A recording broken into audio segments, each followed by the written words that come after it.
మాట్లాడవలసిందిగా రిక్వెస్ట్ చేస్తున్నాం. I think Masooda తర్వాత మరి అలాంటి థ్రిల్లర్ కైండ్ ఆఫ్ ఫిలింకి మీరు వర్క్ చేయడం, honey, congratulations for you. Thank you అండి. మీడియాకి అందరికీ థ్యాంక్ యూ. ఫస్ట్ నేను కర్ణకుమార్ గారి గురించి మాట్లాడాలండి. ఫస్ట్ ఈ స్టోరీ ఆయన దగ్గర విన్నప్పుడు చాలా ఉంటాయి. సొసైటీలో ఈరోజు ఒక న్యూస్ చదివాను. అదేంటంటే ఒక మదరు ఒక +2 చదువుతున్న 2 పిల్లలతో సూసైడ్ చేసుకుంది. వాళ్ళని చూస్తుంటే వాళ్ళ ఇంట్లో వాళ్ళ సిచ్యువేషన్ ఏంటి, ఎందుకు అలా తయారవుతున్నారు అంటే ఇమాజిన్ +2 అంటే ఎంత పెద్ద పిల్లలు. వాళ్ళు ముగ్గురు కలిసి అలా సూసైడ్ చేసుకుంటే అసలు మీకు చెప్తుంటే కూడా నాకు ఇది అవ్వట్లేదు. అలాంటిది ఈ స్టోరీకి దాన్ని మించి ఉంటుంది. అది ఈ స్టోరీని ఈ మూవీని మీరు చూసి మీరు మీ పక్క ఇంటి వాళ్ళకి ఎవరికైనా ఇలాంటి సిచ్యువేషన్లు ఉంటే వాళ్ళని బయటికి తీసుకురాగలుగుతారని నేను ఆశిస్తున్నాను.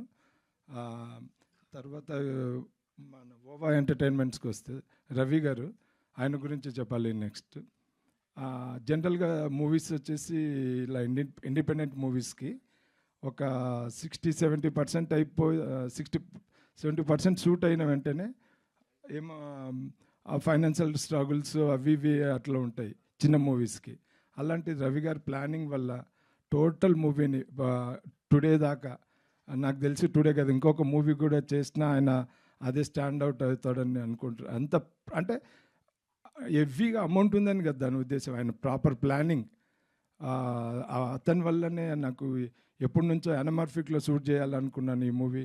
ఈ సబ్జెక్ట్కి ఈ స్క్రిప్ట్ ఈ సబ్జెక్ట్కి ఈ లెన్సింగ్ చాయిస్ బాగుంటుందనేసి అనమార్ఫిక్లో షూట్ చేశాను. అది కూడా అందులో కూడా high quality lenses, cook lenses అని అవి జనరల్గా హై బడ్జెట్ మూవీస్కి వాడతారు. అలాంటిది ఈ మూవీలో నాకు అలా లెన్సెస్ కానీ ప్రతి విషయంలో ప్రొడక్షన్ సపోర్ట్ చేసిందండి. దానివల్లనే ఇంత మంచి విజువల్స్. నెక్స్ట్ వచ్చేసి యాక్టర్స్.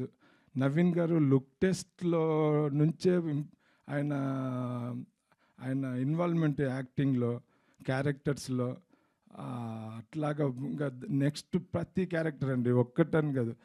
చిన్న పాప ఉంది కదా, ఆ పాప ఒక సీక్వెన్స్లో వాళ్ళ ఫాదర్ని అడుగుతుంది, నాన్న నేను స్కూల్కి వెళ్తానని ఏడుస్తుంది.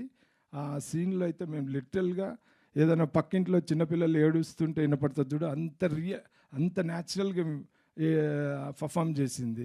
ఇంకా దివ్యపిల్ల గారు వీళ్ళ నాకు ఫస్ట్ టైం నేను షూట్ టైంలో ఫస్ట్ కట్ తర్వాత కూడా చెప్పాను, యాక్టర్స్ అయితే ఈ మూవీలో ఒక్కరి మించి ఒకరు వర్క్ చేశారు. వీళ్ళందరి వల్లనే ఈ మూవీ ఇంత మంచి క్వాలిటీ వచ్చింది. అలాగే అజయ్, ఫైనల్గా అజయ్ మ్యూజిక్ వచ్చేసి అజయ్తో నేను అన్నాను, అజయ్ ఈ మూవీలో చాలా బెస్ట్ ఉంది నీ మ్యూజిక్, నేను సినిమాటోగ్రఫీ సైడ్ ఇంకా ఎక్కువ వర్క్ చేయాలి, నీతో ఈక్వల్గా ఉండాలి, డామినేట్ చేయాలంటే అనేస్తున్నాను. Thank you very much. మీరు ఈ మూవీని థియేటర్లో చూస్తారని నేను కోరుకుంటున్నాను. Thank you. Thank you Nagesh గారు, thank you so much. And ఇప్పుడు మా మ్యూజిక్ డైరెక్టర్ అజయ్ అరసాడ గారు